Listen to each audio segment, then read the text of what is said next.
Hi friends, Mindy here. Today I am going to be working in my art journal.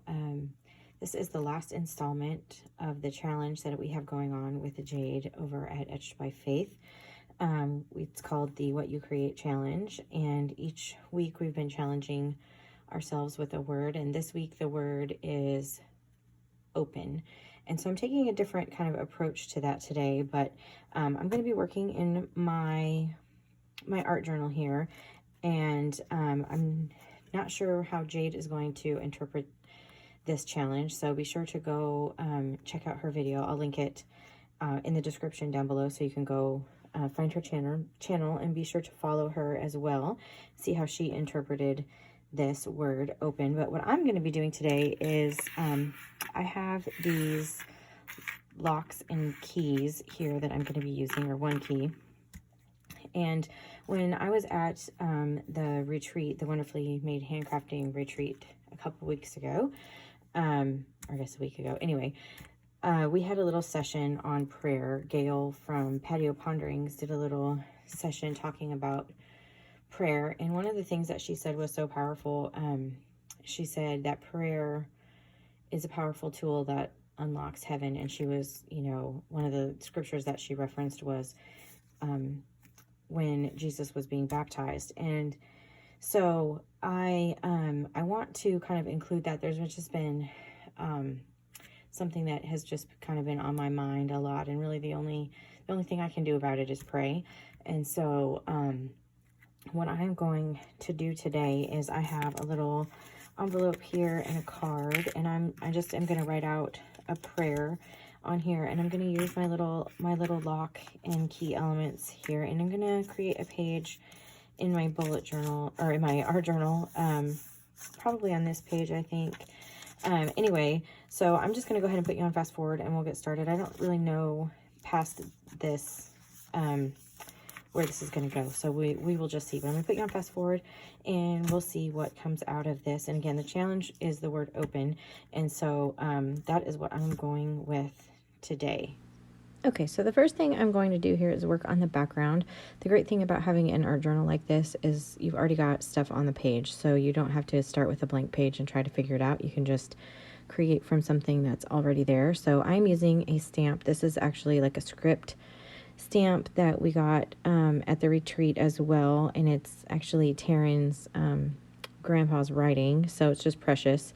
And I'm just using that as a background stamp, so it doesn't need to be super legible or anything like that. I was really just doing it for the texture in the background.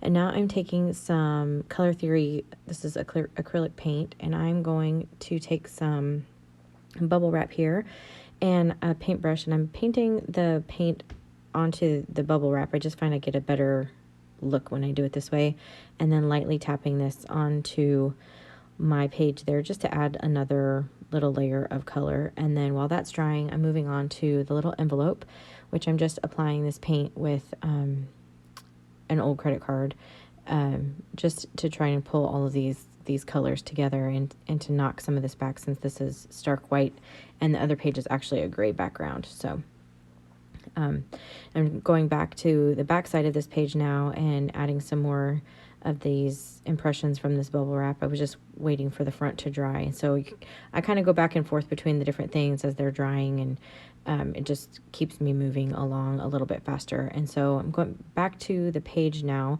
I'm going to add some border. This is the new Tim Holtz Distress ink color called Villainous Potion, and it's just a beautiful purple. I love purple. And so I'm going to go around the outside of that, and then it really wasn't dark enough, so what I did is the first one was the oxide. I'm coming back through now with the actual distress ink. It has a black like cast to it, and so it just kind of is darkening everything up just a little bit. And then I wanted to add even a little bit more black to the edges, so I'm just very lightly going around the edge. You can see more of it is going on my mat than is actually going on my page, but I just kind of wanted that that gradient from black to that dark purple to that lighter purple toward the center, and that just kind of pulls your eye toward the center of the page. And then just for some other additional contrast here, I have some white gesso that I've watered down, and I'm just going to do some paint splatters here with this. It's just always a good trick to have black and white as contrast colors. It makes it makes things stand out a little bit more in my opinion. So I'm just going to dry that up really quick, and then I went back through also with my Posca pen because some of that I was losing some of those white details because that gesso was over distress ink and it absorbs kind of the color. So the next thing I'm doing here is I have these Tim Holtz marquee letters, and I just pulled out the letters to spell prayer, and I'm going to staple those using my tiny attacher just right to the page. As I mentioned, this whole thing kind of is all connected with Gail's talk on prayer, and then this prayer that I just have been feeling. And so I'll be writing that out, but I wanted to just kind of keep all of this in mind. And so I went with something that was really bold and black. So I just stapled all of those down. And now I'm going to glue down this little, looks like a lock piece. And I don't remember where I got this. I've had this in my stash for ages. It was probably a Tim Holtz thing a long time ago, but I just glued that down with some quick dry adhesive. And then now I'm going to go back while that is drying to my little envelope here, and I'm just adding some more of that that stamping to it, just to kind of pull all of the elements together.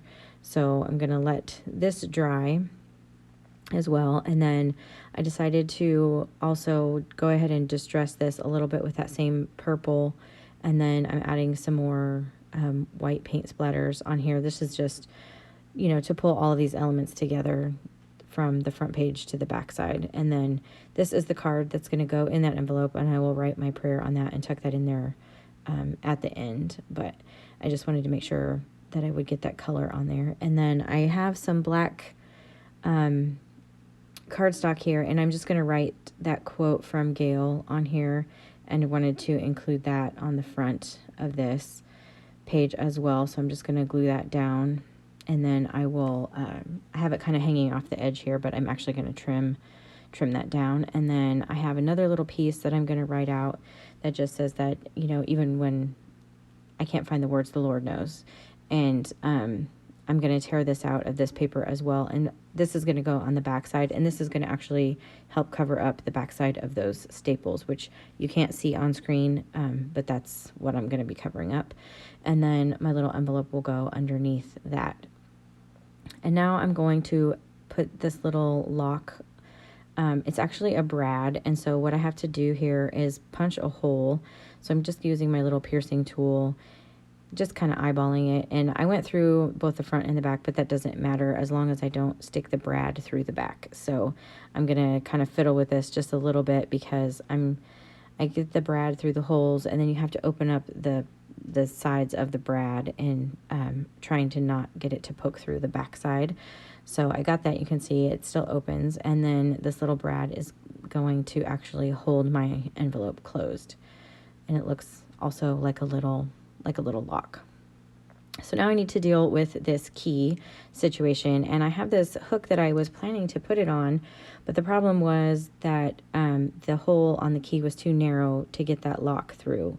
There was like a little edge to it, and I just couldn't get it through, so I kind of am doing a workaround here. So I have some baker's twine that's black and white, and I'm just going to tie this on. So I'm tying the key onto this twine here. You can see it's deceptively small, that hole. So I'm just going to tie this on, and then I'm going to take the other end of this twine and actually tie it to the little clasp part. And then from there, it will just kind of hang down, which will make more sense when I get this all opened up. But I wanted to be able to move this out of the way when I'm actually working in my art journal, because it would be too hard. This key is too dimensional, so it would be really hard to write over or anything. So this way I can kind of move it out of the way as I continue to work in this art journal. So you can see here I have it attached now, and I am going to attach this to the top left-hand corner of this page, and I'm going to use a brad just to secure an eyelet excuse me, just so that I can attach this to it and it won't tear through the paper.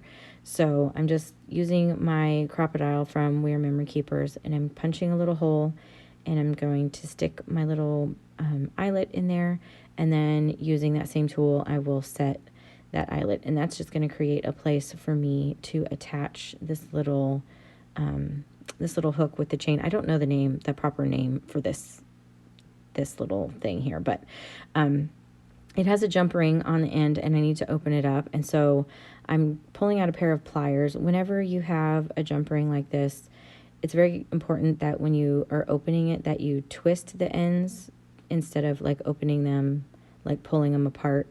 Otherwise it won't go back together properly. So you just kind of twist one forward and one backward, and I'm just using my pliers to do that here. It actually works better if you have two pliers, but I could only find one. So you can see how this attaches now up there, and I can just kind of pull that key up, and then I can keep working on my page, and it's not, in the way or anything. So now I'm going to go ahead and glue these pieces down. I just used that quick dry adhesive again, and then just holding it here for a second, letting everything set up.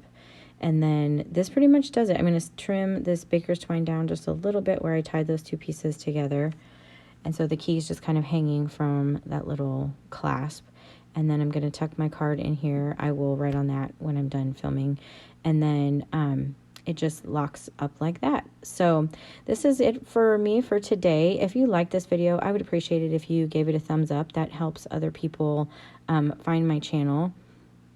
And actually, I just realized I'm writing that scripture down, the quote, the reference down there in the bottom left-hand corner, just so I don't forget where that came from. So anyway, also be sure to check out Jade's channel and see how she interpreted this challenge.